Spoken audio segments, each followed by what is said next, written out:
Kita beralih ke berita selanjutnya. Tribunnews memastikan daftar di KPU, ratusan kendaraan menjemput kedatangan paslon Bupati Maluku Tenggara Velia.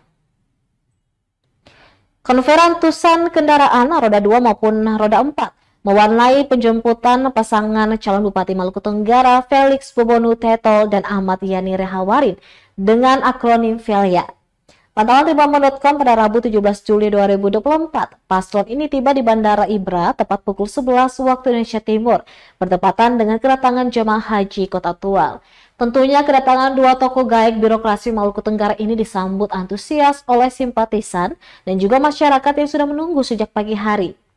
Dalam mengambil rute perjalanan terpisah dari jemaah haji, yakni melintas Ohoy Satean, kemudian dilanjutkan ke Faan, lantas menuju Wear Lilit, dan masuk kawasan Langgur. Di Langgur, rombongan lantas diterima oleh perangkat Ohoy dan Saniri yang menyambut dengan tradisi adat yang melekat. Sai diterima secara adat, konvoi kemudian dilanjutkan ke kawasan Ohijang dan menuju ke Ohoy Ngilngov, destinasi terakhir sekaligus asal dari calon Bupati Felix Bobonu Tetol. Rinin menjadi ritual adat yang menyambut paslon ini disertai pengalungan bunga oleh tokoh adat dan masyarakat setempat.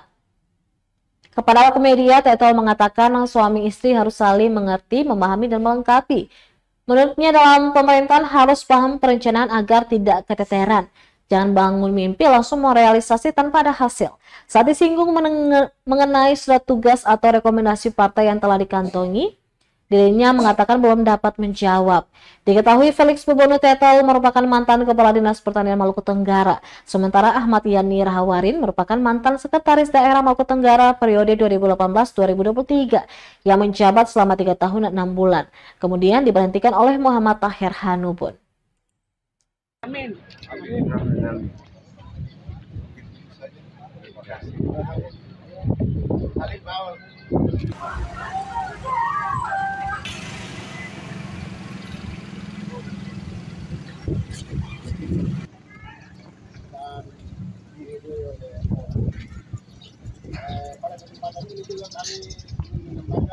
Download Tribun X sekarang, menghadirkan lokal menjadi Indonesia.